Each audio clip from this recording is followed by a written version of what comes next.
ॐ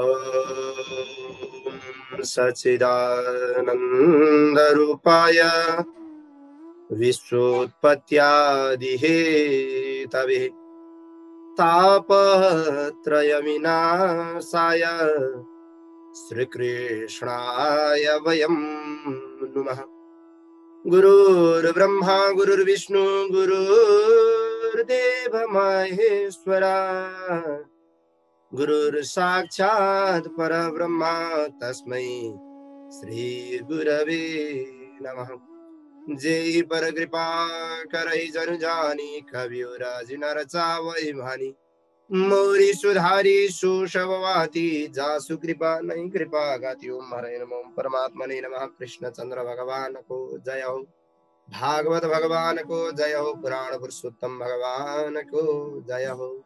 श्रीमद् भागवत महापुराण को चर्चा परिचर्चा सत्संग गर्दै गर्दै भगवानका अमुक लीलाहरू समाहित भएको श्रीमद् भागवतको एकादश स्कन्धको परिचर्चामा 21औं अध्यायको परिचर्चा लिएर उपस्थित भइसकेका छौं। यो अध्यायमा विभिन्न प्रकारका गुण र दोषहरूको बारेमा वर्णनहरू गरिएको छ।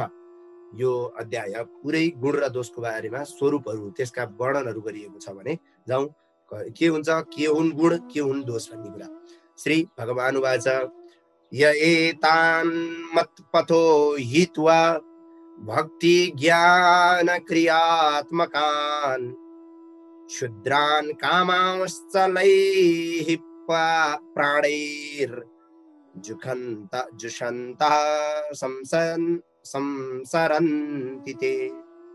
जो व्यक्तिहरू भगवानले बताउनु भएका भक्ति योग, ज्ञान योग र क्रिया योग रूप भगवानलाई नै, यो सम्पूर्ण योगहरू भनेको भगवानकै स्वरूप हो, त्यो भगवानलाई प्राप्त गर्ने नै स्वरूप हो, त्यो भगवानलाई प्राप्त गर्ने नै बाटो हो, मार्ग हो। यी बाटोहरूलाई त्यागेर यो चञ्चल बनेका इन्द्रियहरूको तुच्छ विषय भोगमा भोग्दछ त्यस्ता व्यक्तिहरू संसार चक्रमा घुमिरहन्छन्। यिनीहरूको काम भनेको संसारमा जन्मिनु मर्नु खानु जिउनु, जन्मिनु मर्नु भन्दा बाहेक जीवनको औचित्य केही पनि रहँदैन।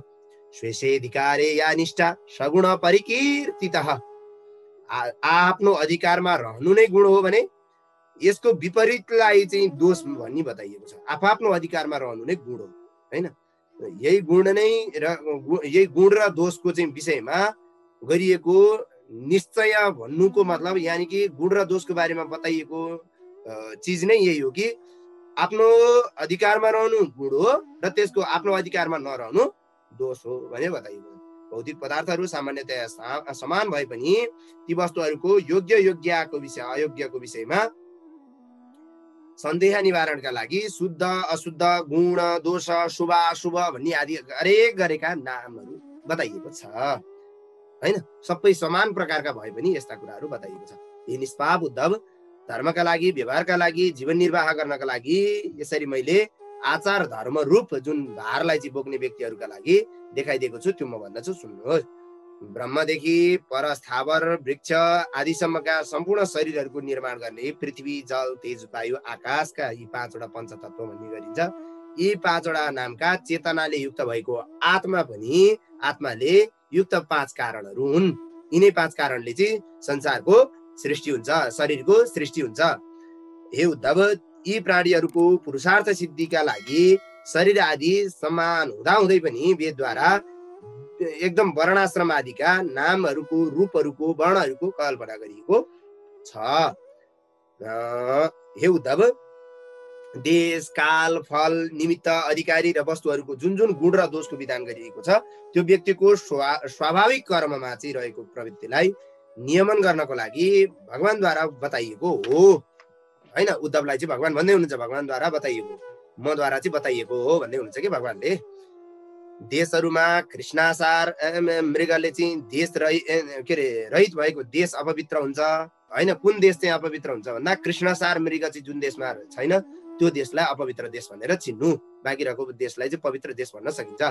र ब्राह्मणहरू भक्तहरूले रहित भएको देश पनि अपवित्र हो, अझै धेरै अपवित्र हो। कृष्णसार मृगले युक्त भए पनि सत्पुरुषले हीन भएको यदि देश छ भनेदेखि त्यो किकट असंस्कृत देश र मरुभूमि देश भनेको तिनै नै हुन्, अपवित्र भनेको तिनै नै हुन्, हैन? जहाँ चाहिँ कृष्णसार मृग पनि हुँदैन र जहाँ ब्राह्मण भक्तहरू पनि छैनन्। ब्राह्मण भक्त नभई ब्राह्मण जाँदैन, ब्राह्मण नगई देश अपवित्र भयो भन्नु खोजेको। द्रव्य आदि सम्पत्तिद्वारा वा स्वयं नै कर्म गर्ने योग्य समयलाई गुणयुक्त वा पवित्र भनिन्छ भने जुन समयमा कर्म गरिँदैन त्यो समयलाई चाहिँ अशुद्ध समय भनिन्छ हैन। समयमा उपयुक्त समयमा कर्म गर्नुलाई शुद्ध समय भनिन्छ, अनुपयुक्त समयमा कर्म गर्दा अशुद्ध समय भनिन्छ। पदार्थको शुद्धि र अशुद्धि चाहिँ पदार्थ, वचन, प्रोक्षण आदि संस्कारद्वारा चाहिँ समय, अधिकता, न्यूनता, शक्ति, अशक्ति, वृद्धि, ऐश्वर्य आदिको आधारमा तय गरिन्छ। पदार्थको शुद्धिकरण कसरी हुन्छ भन्ने कुरा चाहिँ ती द्रव्य आदिले आत्माको लागि जुन अपवित्रता गर्छन् त्यो देश, काल आदि अवस्था अनुसार यथावत त्यो अपवित्र नै रहन्छन्।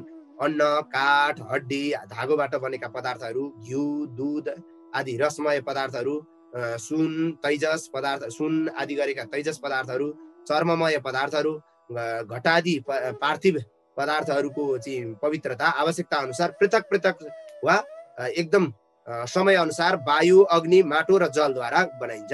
भनेका यी माथि जति पनि बताइएका पदार्थहरू छन् तिनीहरूलाई शुद्धिकरण गर्नको लागि समयले शुद्धिकरण गर्छन् कुनै कुरा चिज भने, कुनै कुरा वायुले शुद्धिकरण गर्छ, कुनै कुरा अग्निले शुद्धिकरण गर्छ भने, कुनै कुरा माटोले शुद्धिकरण हुन्छ, कुनै कुरा चाहिँ जलले शुद्धिकरण हुन्छ, जुन चाहिँ यो माथि अन्न, काठ, हड्डी भन्दै बताइयो हैन। अशुद्ध पदार्थ लागेका भाँडाकुँडा आदि वस्तुलाई जुन पदार्थले माझ्दा ती पदार्थहरू अशुद्ध वस्तुहरू हट्दछन् र भाँडाकुँडाले पनि प्राकृतिक स्वरूपलाई प्राप्त गर्दछ भने त्यसको त्यही नै शुद्धिकरणको प्रक्रिया हो।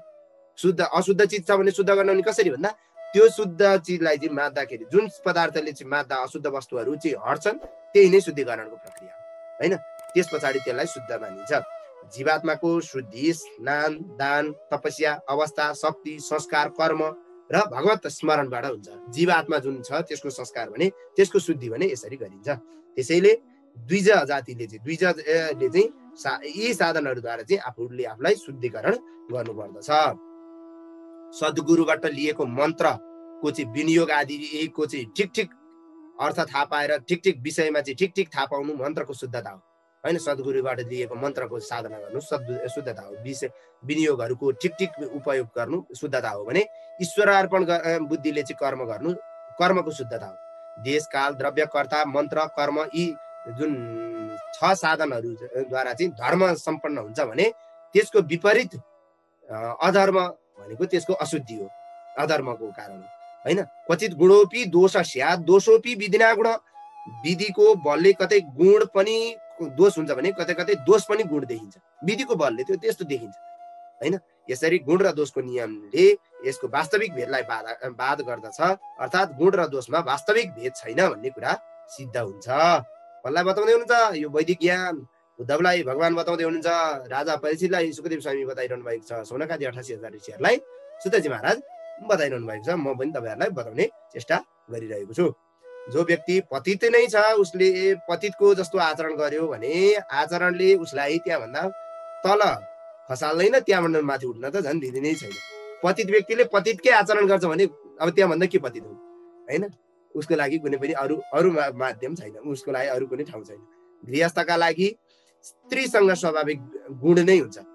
गृहस्थीहरूले स्त्रीसँग हुनु भनेको त्यो स्वाभाविक गुण हो हैन। तल त्यो त्यति नै हो हैन। तल भुइँमा सुतेको मान्छे त्यहाँभन्दा भुइँभन्दा तल जाने कुरो हुँदैन कि त खाल्डो खनेर चाहिँ चेर्नु पर्यो। त्यही हो पतितहरू भनेको भुइँमा सुतेको मान्छे जस्तै हो, त्योभन्दा तलतिर खस्ने ठाउँ छैन। तर खाटमा खसेको मान्छे पतित भयो भने भुइँमा लड्यो भन्ने अर्थ गर्न सकिन्छ। यो चाहिँ बताइएको हैन। जुन मानिस जुन विषयबाट चाहिँ निवृत्ति हुन्छ त्यो विषय आसक्तिको बन्धनबाट ऊ मुक्त पनि हुन्छ हैन। वास्तवमा यो नै धर्म नै मनुष्यहरूको लागि परम कल्याणकारी, शोक मोह र भयलाई हटाउने खालको हो। विषयहरूमा चाहिँ सुन्दरता बुद्धिले गर्नाले मानिसहरूको त्यसप्रति आसक्ति बढ्छ। आसक्ति बढिसकेपछि विषयहरूको कामना हुन्छ। कामना बढिसकेपछि त्यसमै परस्परमा वैरभाव पनि सुरु हुन्छ। विषयहरूको कामना आसक्तिले नै एकअर्कामा वैरभावको बिउ रोपिन्छ र सुरु हुन्छ। जब कलह सुरु हुन्छ त्यसपछि क्रोध उत्पन्न हुन्छ। क्रोधले मनुष्य मोहमा पर्छ। क्रोधात् भवति सम्मोह, सम्मोहात् स्मृति विभ्रम, स्मृति भंसात् बुद्धिनाशो, बुद्धिनाशात् प्रणश्यति। गीता आदि गरेका विभिन्न ग्रन्थहरूमा चाहिँ त्यस्तो बताइएको छ। भनेको यहाँ पनि त्यही कुरा बताइयो। क्रोधबाट के अरे एकदम जब कलह हुन्छ, कलहबाट असह्य क्रोध उत्पन्न हुन्छ। क्रोधबाट मनुष्य मोहमा पर्छ। मोहमा परेको मान्छेको बुद्धि नष्ट हुन्छ। बुद्धि नष्ट भइसके पछाडि विवेकले के अरे विवेक शून्य हुँदै जान्छ र विवेक शून्यतामा पुगिसकेपछि ऊ मूर्छित हुन्छ र मरेको मान्छेको र त्यो उसको गति एउटै हुन्छ। मृत व्यक्ति जस्तै एकदम पुरुषार्थद्वारा वञ्चित हुन्छ ऊ, हैन। यही गीता आदि विभिन्न प्रकारका श्लोकहरूमा अन्य उपनिषदहरूमा हैन बताइएको कुराहरू नै यहाँ भागवतमा पनि उस्तै भावार्थमा श्लोक फरकहरूमा उस्तै भावार्थ एउटै अर्थ दिने बताइएको छ। जो व्यक्ति विषयमा तीव्र इच्छा आसक्ति हुनाले ऊ आफूलाई जान्दछ न अर्कोलाई बुझ्न सक्दछ। विषयहरूमा फसेको व्यक्तिले आफू पनि चिन्दैन म को हुँ, किन कहाँ आएँ, मेरो कर्तव्य के हो, म यहाँ आउनुको रहस्य के हो, त्यो आफू पनि बुझ्दैन। अर्कालाई त चिन्न सक्ने कुरै छैन। जसले आफूलाई चिन्दैन अर्कोलाई कसरी चिन्न सक्दैन। ऊ वृक्ष जस्तै केवल ठिङ आकारले मात्रै बाँच्दछ। यानि कि उही रुख चाहिँ कति रुखहरू तपाईँ हामीले देखेका पनि छौँ कि रुख सर्लकै हुन्छ, त्यो भुइँमा गाडिएकै अवस्थामा हुन्छ, सिङ्गै हुन्छ, तर भित्रभित्र त्यो रुख खोक्रो भइसकेको हुन्छ, पुरै खोक्रो भएर सकिसकेको हुन्छ, होइन। रुख भने रुख देखिरहेको हुन्छ। मान्छे पनि त्यस्तै हो, जसले आफूले आफूलाई बुझ्दै आफूले आफूलाई जानेको छैन, अरूलाई चिन्न सक्दैन भने ऊ पनि त्यो वृक्ष जस्तै हो। अझै भनौँ ऊ त झन् खलाती जस्तै नै हो। सास मात्रै फेर्छ, मृत तुल्य छ। सास त फेरिरहन्छ मर्या जस्तो, होइन, खलाती तुल्य, होइन। एकदम फलश्रुतीय जुन फलश्रुति वेदका चाहिँ जुन वेदमा चाहिँ जुन स्वर्ग अर्थ आदि गरेका विभिन्न ठाउँ प्राप्तिको लागि स्वर्ग काम यजेत भन्ने फलश्रुतिहरू भेटिन्छन्। यी सुक्तिहरूलाई मनुष्यहरू चाहिँ के गर्छ भने एकदम त्यो पुरुषार्थ प्राप्तिको लागि होइन कि त्यो स्वर्ग जान पाइन्छ भन्ने त्यो खुसीको लागि मात्रै यस्ता कर्महरू गर्छन्। वास्तवमा यी कर्महरूले न मोक्ष दिन्छन् न त्यो परमार्थक चिजको बोध गराउँछन् न ज्ञान नै दिन्छन्। केवल यो चाहिँ हुनसक्छ कि कर्मका शुद्धि, धनका शुद्धि, होइन, के अरे शरीरका शुद्धि, होइन, आफ्नो भाव शुद्धि, यस्ता कर्महरू चाहिँ गराउँछ र स्वर्गसम्मको फल उसले दिन सक्छ। त्यसैले विद्वान जनहरूले साधुजनहरूले यस्ता कुराहरूमा रुचि आसक्ति धेरै नराखोस् भन्ने गरिन्छ। जसरी औषधिमा चाहिँ रुचि गराउनको लागि औषधिमा चाहिँ मिठो स्वादको प्रयोग गरिन्छ। सकेसम्म औषधिहरूलाई डाक्टरहरूले मिठो बनाइदिन पाए मान्छेले खान्थे भन्ने चाहिँ गरिन्छ। हो त्यस्तै भगवानमा भक्ति लगाउनको लागि स्वर्ग रूपी फलको लोभ देखाइएको छ। वास्तवमा भन्यो भने यही हो। बच्चाहरूलाई चाहिँ बाबु ललिपप दिन्छु भनेर भुजा खुवाइन्छ, औषधि खुवाइन्छ, होइन, यो मिठा दिन्छु भनेर मिठा दिने भनिन्छ, अनि औषधि खुवाइन्छ। मिठाको ल मिठा मिठा मिठा भन्दै पहिला औषधि खुवाइदिन्छ अनि मिठा खुवाइदिन्छ। त्यो अब बाहिरपट्टि त्यो मिठा हुनाको निउले उसले औषधि पनि निल्छ। हो त्यस्तै हो। भगवानलाई प्राप्ति गर्ने माध्यम बताउनको लागि स्वर्ग आदि फल चाहिँ लोभ रूपमा चाहिँ देखाइयो। यो बच्चालाई चाहिँ ललिपप देखायो जस्तै है। त्यसै गरी आत्माको लागि अनर्थ कारण बनेका धन, भोग्य पदार्थ, इन्द्रिय, प्राणवायु आदि गरेका भोग, स्त्री, होइन, भोग साधनाहरूको यो स्वभावतः यो आसक्तिलाई बढाउने खालका हुन्, अरू केही पनि होइनन्। आफ्नो परम पुरुषार्थलाई पनि नबुझेर वेदको चाहिँ अर्थवादमा लागेर विश्वास गरेर एकदम अर्थवादको उसमा लाग्ने मान्छे चाहिँ यो वास्तविक कुराहरू चाहिँ नबुझेर अर्थवादमा चाहिँ वाक्यमा चाहिँ विश्वास गर्ने एकदम दुःखयुक्त किरा आदि योनिमा, अत्यन्त अज्ञानमय वृक्ष आदि योनिमा, होइन, अज्ञानी मनुष्य योगिनीमा चाहिँ प्राप्त गर्दछ। त्यो लागेको व्यक्तिले चाहिँ त्यो अर्थवादमा लागेर चाहिँ त्यो भगवत भक्तिलाई चाहिँ कसरी प्राप्त गर्ला भन्न खोजेको। यसमा वेदको अभिप्रायलाई नजानिकन खराब बुद्धि भएका व्यक्तिहरू एकदम त्यो स्वर्गको चाहिँ प्रलोभनमा चाहिँ फसेर वेदका वास्तविक रहस्य नबुझिकन, होइन, वेदका वास्तविक रहस्य बारेमा कतिचोटि यो भागवतले पनि भनिसक्यो। बलि प्रथा वेदमै बताएको छ भनेर वेदले बताएको छ गर्न हुन्छ भनेर चाहिँ व्याख्या गर्दै हिँड्नु हुनेवालाहरूलाई पनि यहाँ धेरैचोटि बताइसक्यो, होइन। वेदको मुख्य अभिप्राय नबुझेर, होइन, वेदको त्यो नजानेर त्यो खराब बुद्धि भएका व्यक्तिहरू चाहिँ वेदका चाहिँ मन्त्रहरूको आडम्बरमा आफूलाई अनुकूल रूपमा त्यो गर्छन् र स्वर्ग आदि फल भनेर चाहिँ त्यतै फलश्रुतिमाथि दौडिरहन्छन्। यो जति पनि स्वर्ग आदि फलहरूको बारेमा बताइन्छ अथवा जुनसुकै स्तुति पढ्नुहोस्, जुनसुकै मन्त्र पढ्नुहोस्, जुनसुकै चाहिँ सुक्ति पढ्नुहोस्, त्यसको लास्टमा चाहिँ फलश्रुति बताइन्छ। हो त्यसलाई चाहिँ फलश्रुति भन्ने भनिन्छ। फलश्रुति भनेको फलको आशा देखाइएको, फलको आशामा चाहिँ कर्म गराइएको, त्यस्तोलाई फलश्रुति भन्ने गरिन्छ। र वास्तविक तत्त्व वेदका तत्त्व बुझेकाले भने त्यस्तो फलश्रुतिको लोभमा उनीहरू नपरिकन कर्म गर्दछन्। कामिनः कृपणा लुब्ध पुष्पेषु फलवृद्धय बुद्धयः अग्निमुग्धा धूमतन्ता स्वम लोकम न विदन्ति ते। कस्तो मिठो श्लोक छ भने कामासक्त व्यक्तिहरू दिन दुखी भएर तृष्णाले युक्त भएर स्वर्ग आदि फललाई चाहिँ मुख्य भन्ने चाहिँ सोचाइ गरेर एकदम अग्निद्वारा सिद्ध गर्ने कर्ममा चाहिँ मुग्ध हुने उनीहरू चाहिँ धूम मार्गको आश्रय लिने अज्ञानी व्यक्तिहरूले आफ्नो स्वरूपलाई बुझ्न नि सक्दैनन्, यज्ञहरूलाई बुझ्न नि सक्दैनन्, अरूलाई बुझ्न नि सक्दैनन् र त्यही भनेछ यस्तो वेदमा यस्तो भनेछ भन्छ यो कुरो लागेकै छन्, कुरो वास्तविक बुझ्दैनन् भनेको है। न त्यही मामङ्ग जानन्ति हे उद्धव, जसले आफ्नो कर्मलाई नै शस्त्र बनाएका छन्, जो आफ्नो प्राणको तृप्तिकामा चाहिँ मात्र लागेका छन्, त्यस्ता व्यक्तिहरूले आँखाकोमा चाहिँ कुहिरो लागेको बेलामा केही देख्न नसके जस्तै सारा जगतको रूपमा रहेको, सारा यो जगतको चाहिँ उत्पत्ति स्थिति आदि रहेको परमात्मालाई पनि देख्न बुझ्न सक्दैन। आँखामा कुहिरो लाग्यो भने संसारै छैन भने जस्तो हुन्छ कि हुँदैन? आँखामा कुहिरो लाग्यो केही पनि देखेन होइन, एकदम बादलले ढाक्यो, एकदम कुहिरो मुसमुन्ड त्यो भयो, एकदम भयो, पछाडिको पर केही देखेन भने ल अब संसार हरायो भने संसार केही पनि छैन, देखिएको पदार्थ केही पनि छैन। आँखा साउना आँखा फुट्याएकोहरूले सधैँ हरियो देख्छ भन्ने उखान छ नि नेपालीमा, हो त्यही हो। साउना आँखा फुट्याएकोहरूले सधैँ अन्ध देख्छ।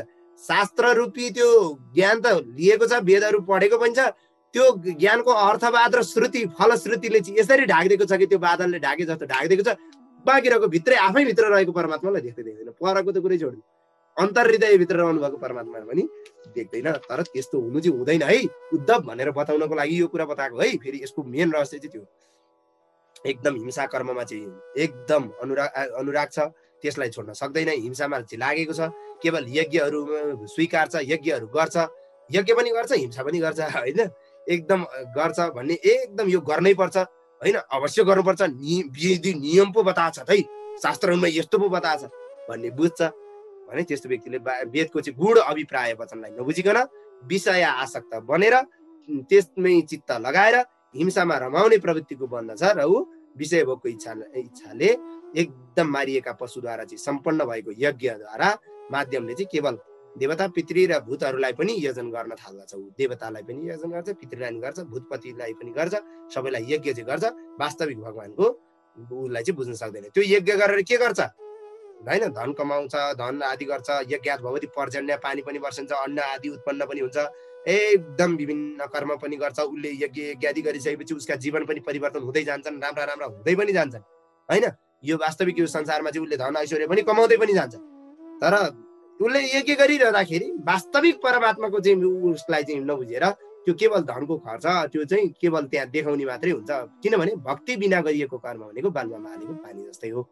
तर भक्ति गरियो भने त्यही कर्मले फेरि भगवानमा अर्पण गरेर कुनै पनि आसक्ति भाव फलश्रुतिको लोभमा नपरिकन भगवानमा भक्ति गर्दै गरियो भने यही कर्मले फेरि उसलाई भगवानसँग मिलाउने काम पनि गर्दछ। रजोगुणी सत्वगुणी तमोगुणी स्वभाव भएका मानिसहरूले आफ्नै प्रकृति अनुसार चाहिँ रजोगुणी सत्वगुणी तमोगुणी स्वभाव भएका इन्द्र आदि देवताहरूको उपासना गर्छन् होइन। गुणातीत मेरो चाहिँ उपासना गर्दैनन्। भगवान गुणातीत भगवानका उपासना नगरेर यी रजोगुणी तमोगुणी व्यक्तिहरू जो आफूमा जुन गुण भएको छ भगवान पनि त्यही गुणका मन पराउँछन्, त्यही गुणलाई चाहिँ स्वीकार गर्छन्। इन्द्र आदि देवताहरूलाई चाहिँ स्वीकार गर्छन् भन्न खोजेको के। इन्द्र आदि देवता कसैलाई इन्द्र मन पर्दो हो, कसैलाई को मन पर्दो हो, यस्ता देवताहरूको उपासना गर्छन्। वास्तवमा गुणातीत हुनुभएका परमात्माको चाहिँ ध्यान उनीहरूलाई मन लाग्दैन, त्यति मन पर्दैन। अज्ञानी व्यक्तिहरू यो लोकमा चाहिँ विधि विधानद्वारा यज्ञ इत्यादि गर्छन्, देवताहरूलाई चाहिँ पूजन गर्छन्, स्वर्गमा गएर खुब भोग ऐश्वर्य भोग्छौँ भन्ने सोच्छन्। फेरि भोग समाप्त भएपछि स्वर्ग लोकान्तरमा आएर फेरि उही घर परिवार गृहस्थ कुल त्यसैमा फसिरहन्छ। गर्छन्, यज्ञ पनि गर्छन्, त्यसले स्वर्ग आदि फल पनि मिल्छ, त्यहाँ गएर आनन्द पनि मिल्छ, अप्सरासँग डुल्ने आदि इत्यादि स्वर्गका फलहरू पनि मिल्छ, नमिल्दैन। तर यो स्वर्ग आदि फलको काम भनेको पुनरपि जननम पुनरपि मरणम पुनरपि जननी जठरे शयनम। शङ्कराचार्य भन्नुहुन्छ फेरि पनि जन्मनु, फेरि पनि मर्नु, फेरि पनि आमाकै गर्भमा पर्नु।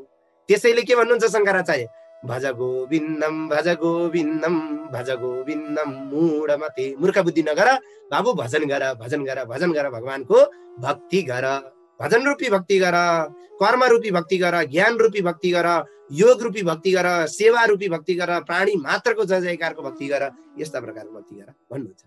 यस्तो सुन्नमा आनन्द लाग्ने वाणीद्वारा चाहिँ उनीहरू मन्त्रमुग्ध भइसके पछाडि उनीहरू व्यक्तिहरू अरू सुन्नमा मन पराउँदैनन्। के सुन्नमा आनन्द लाग्ने? यही भज गोविन्दम सुन्न लाग्ने, मनमा लाग्ने मानिसहरू, यो सेवामा लाग्नेहरू, भगवानको भक्तिमा लाग्नेहरू, उनीहरूलाई अरू कुरा चाहिँदैन भाइ, मग्न हुन्छन्। प्राणीहरूको सेवामा चाहिँ उनीहरूलाई आनन्द आछ भने त्यही ईश्वर देख्छन्, मग्न हुन्छन्, उनीहरूलाई अरू कुरा चाहिँदैन। त्यो नै भगवानको असली पूजा पनि हो।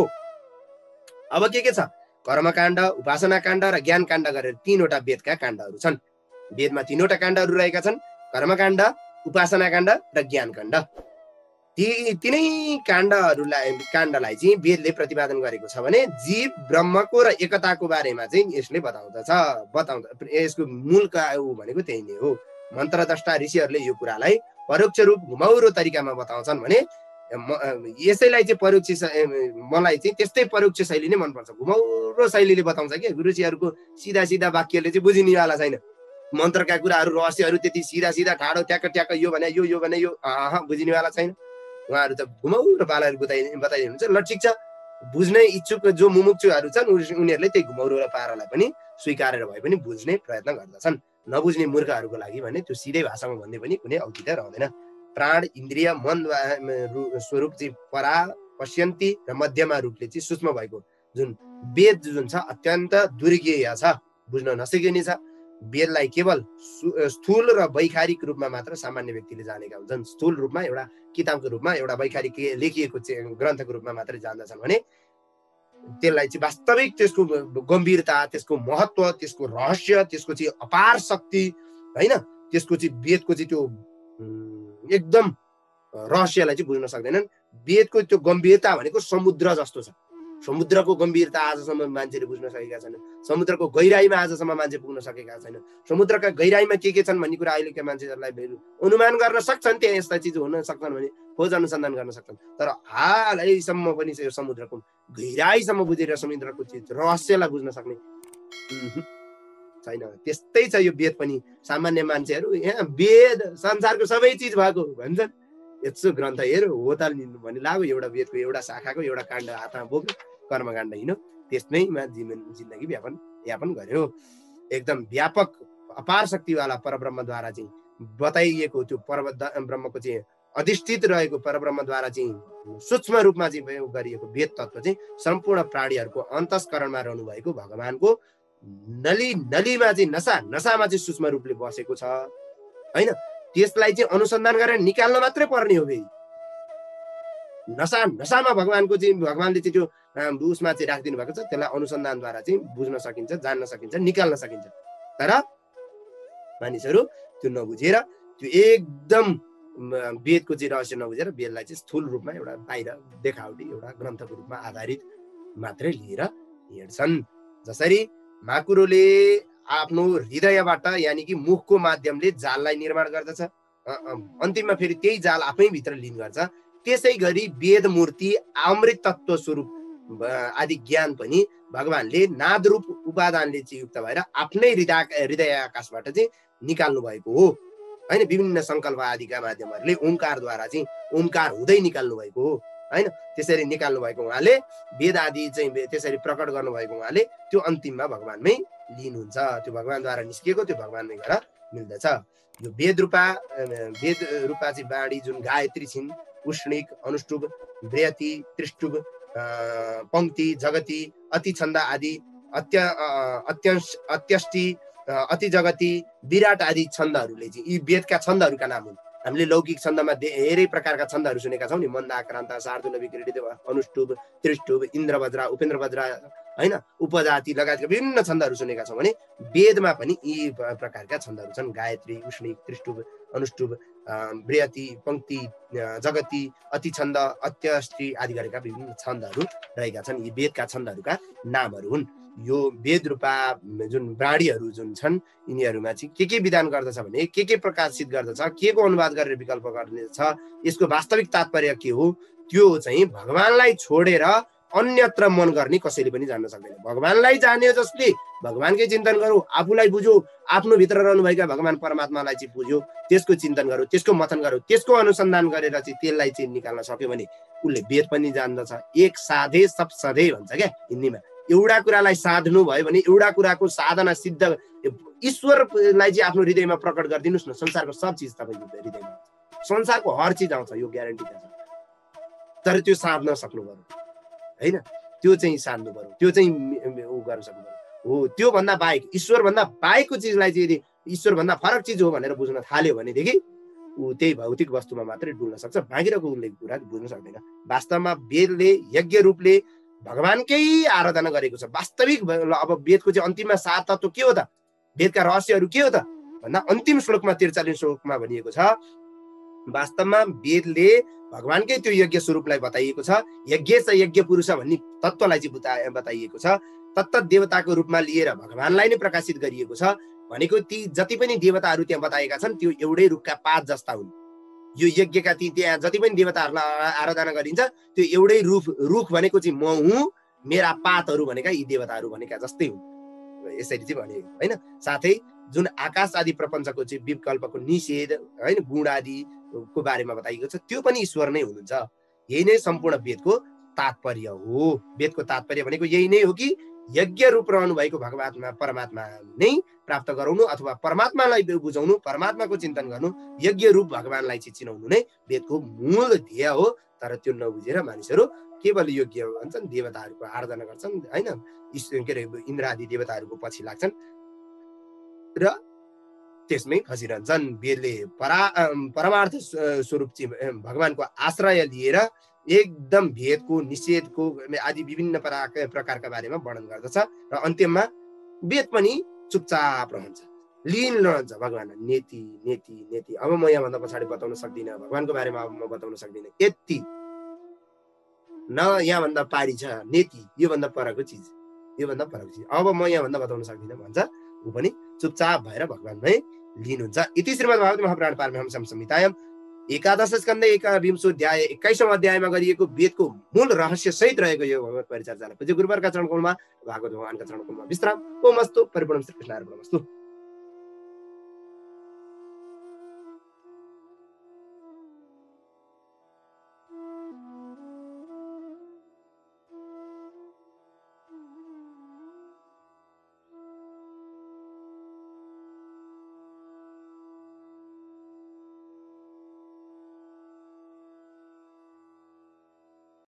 यस्तै भिडियोहरूको लागि हाम्रो च्यानललाई सब्स्क्राइब गर्नुहोस् र फर्स्टमा भिडियो हेर्नको लागि बेल आइकनलाई अन गर्नुहोस्।